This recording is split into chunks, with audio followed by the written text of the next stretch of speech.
Olá, tudo bem? Eu sou a professora Patrícia de Língua Inglesa, nesta aula do terceiro ano do ensino médio sobre a unidade He Was Born in San Francisco. E para começar a nossa aula de hoje, eu tenho que primeiro fazer uma correção com vocês do vídeo passado, que a gente tinha feito esta atividade e eu percebi que tinha um gabarito errado, mas na hora deu um branco, então eu estou voltando para poder fazer essa correção com vocês, ok? Então veja, nós tínhamos os três verbos no passado, marched, grew e become, e a gente tinha que encontrar a forma deles no normal, a base form deles, ok? E a base form deles, na verdade, é essa daqui. Então, march, marched, grew, grow, became, become, porque eles são verbos irregulares, tanto o grew quanto o became, porque são as formas passadas de grow e become, ok? Então, me desculpem, mas está aí corrigido para que a gente possa continuar, alright? Bom, daí no final da aula passada, eu deixei com vocês essa atividade, em que nós iríamos revisar o uso do there be no passado, ok? Então lembra que o que você vai precisar aqui é ver se há um objeto mais objeto, uma pessoa ou mais pessoas para poder fazer essa atividade, ok? Então se a gente tem 5 red pens in the box yesterday, você já sabe se é uma quantidade de um ou de vários. A black car in the garage last night, também. Então, a partir dessas dicas, eu espero que você tenha feito a atividade, a gente já pode fazer a correção, ok? Então, vamos lá. Então, there were 5 red pens in the box yesterday. Então, 5 red pens é grande quantidade, a gente vai usar were. There were 5 red pens in the box yesterday, ok? A black car é um só, então a gente vai pôr there was a black car in the garage last night, alright? Some English books in the kitchen, veja que são some, então é alguns, é mais do que um, opa, there were, tá? É passado, there were. O próximo também está no presente, mas é passado, então vamos lá. There were 2 bananas on the table, se bem que no presente também não está errado, né? Isso daqui pode estar acontecendo agora, não tem um marcador temporal de passado, então pode ser there are ou there are ou there were. Beleza. O próximo, there were many birds on that tree last week. Marcador temporal, passado, were. Ok. There is a pencil on the floor, então pode ser neste momento. Se fosse no passado, um pencil apenas, there was. There was a pencil on the floor. Daí a gente tem, there were 4 people in that room the last time. Então, da última vez que nós viemos aqui, there were 4 people in that room. E finalmente, there are 30 days in a month. E esse daqui é there are mesmo, porque é uma verdade absoluta, né? Pelo menos no mês comercial a gente sabe que ele tem 30 dias. O nosso mês normal de calendário pode ter de 28 a 31, beleza? Então, se você ficou com alguma dúvida, dá uma olhada no seu material para que isso daqui fique bem tranquilo para você. O segundo exercício que eu tinha deixado era com o Simple Past, para revisar um pouco mais verbos regulares, irregulares e negativa, ok? Então vamos ver se você fez, pega lá suas anotações, se não fez, quer dar uma pausa e fazer antes da gente corrigir, aproveita que nós vamos corrigir agora. Então veja, Simple Past, we watch, verbo regular, ed. We watched an interesting film last night, ok? My sister do not. Então veja que eu estou usando o verbo do e eu preciso usar o auxiliar did, porque é simple past. Então, my sister didn't do all her homework. Shame on her, que feio. Tem que fazer tudo. Alright? Lauren work, verbo regular novamente, então recebe o ed. Lauren worked in the garden this morning. Buy, verbo irregular. They bought new clothes last week. Play, regular, ed. Gabriel played soccer last year. Give é verbo irregular, mas a gente está usando a forma negativa, então eu vou usar o auxiliar did, na negativa didn't, e o verbo na forma normal. He didn't give me a candy. Rain é a mesma coisa, né? Então é um verbo, no caso, regular, mas por estar numa frase negativa, a gente vai usar um didn't e o verbo fica na forma normal. It didn't rain yesterday. E o último, então, irregular know, fica knew. I knew the correct answer, alright? Se você acertar todas, parabéns. Se teve alguma dúvida, alguma dificuldade, volta lá no seu material para revisar esse conteúdo, alright?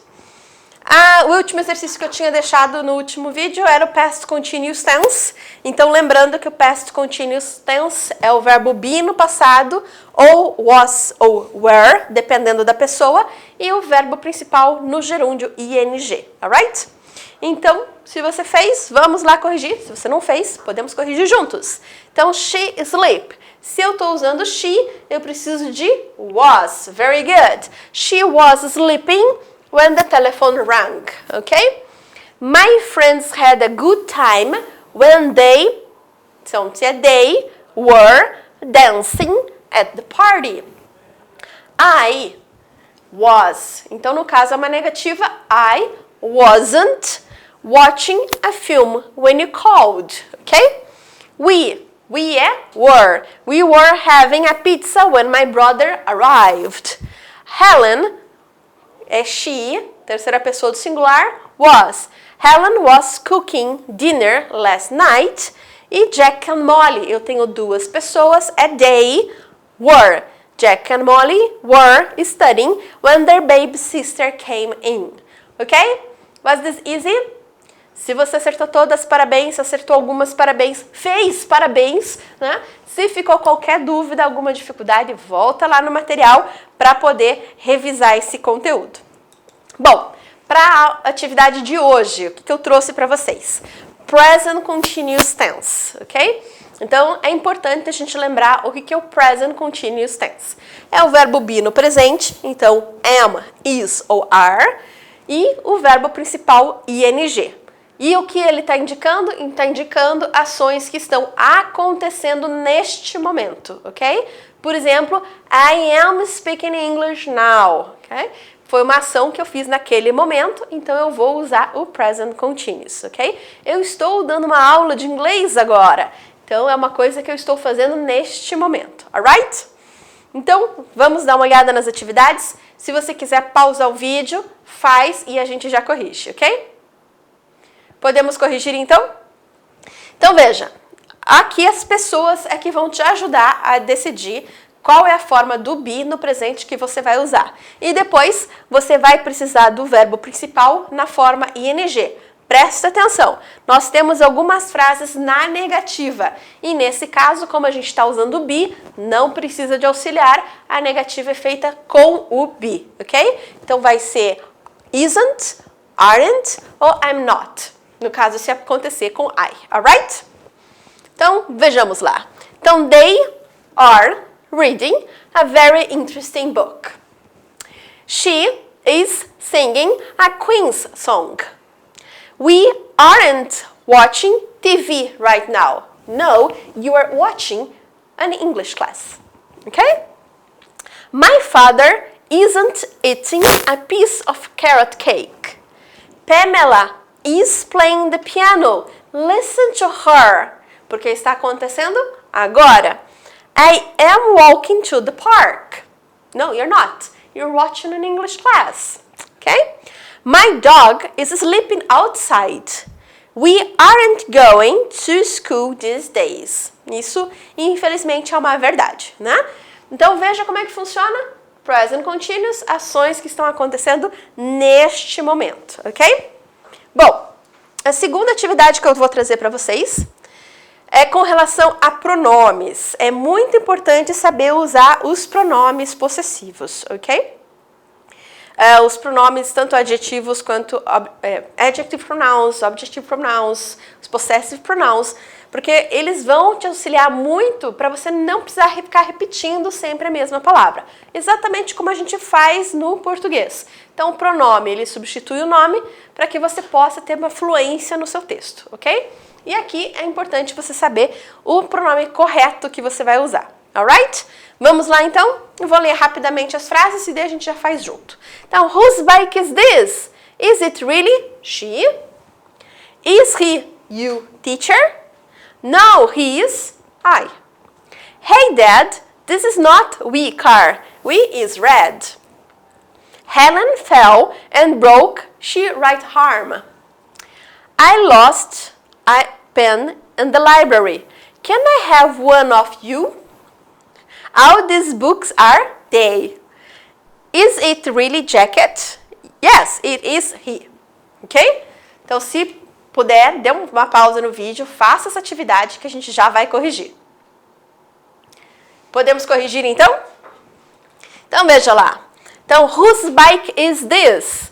Is it really hers? Ok? Então, estou falando de she, só que aqui eu quero saber se é dela. Hers. Is he your teacher? Então, you, your. No, he is mine. Ok? Então, I, mine. Hey, Dad, this is not our car. Ours is red.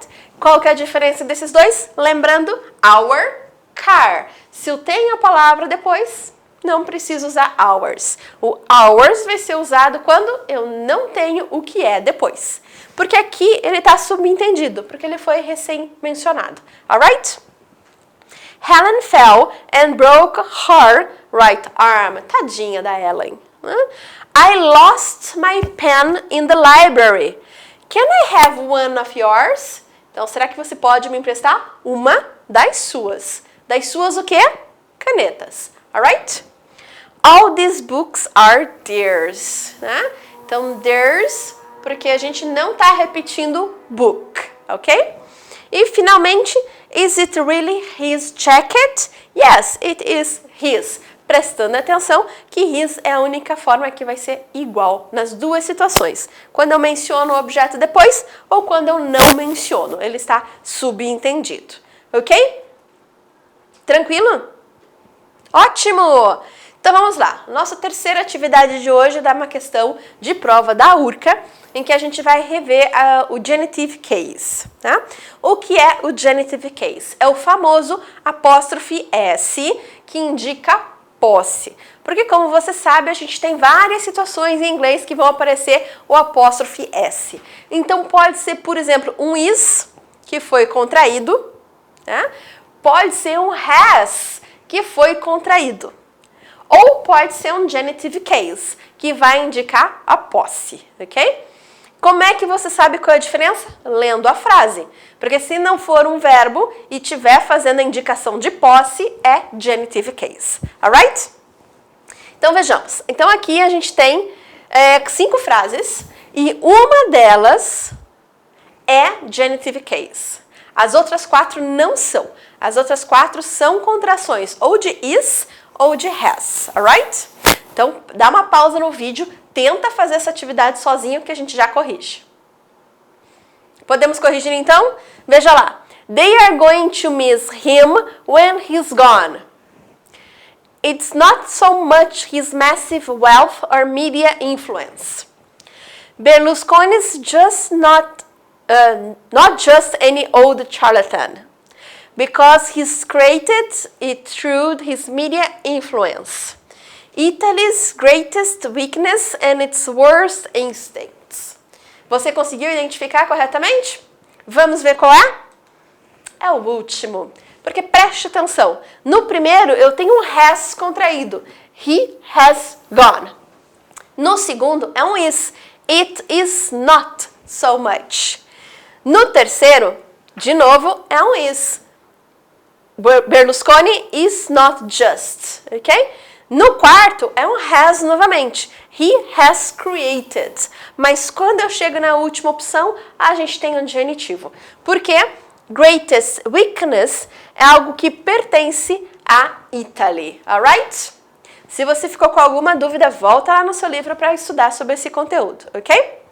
Bom, para finalizar, eu vou deixar então para vocês alguns exercícios. Alright?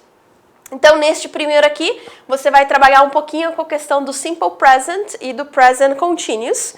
É uma questão da UFAC. Então, dá uma olhada como é que você preenche corretamente aquela frase. Né? Então, Charles normally water, but now he coke. E aqui você tem os verbos conjugados. Escolha a opção correta. Se precisar, dê um pause no vídeo para poder ler com atenção. A segunda questão que eu vou deixar para vocês vocês precisam escolher qual desses pronomes vai preencher corretamente as lacunas. Eu já vou explicando.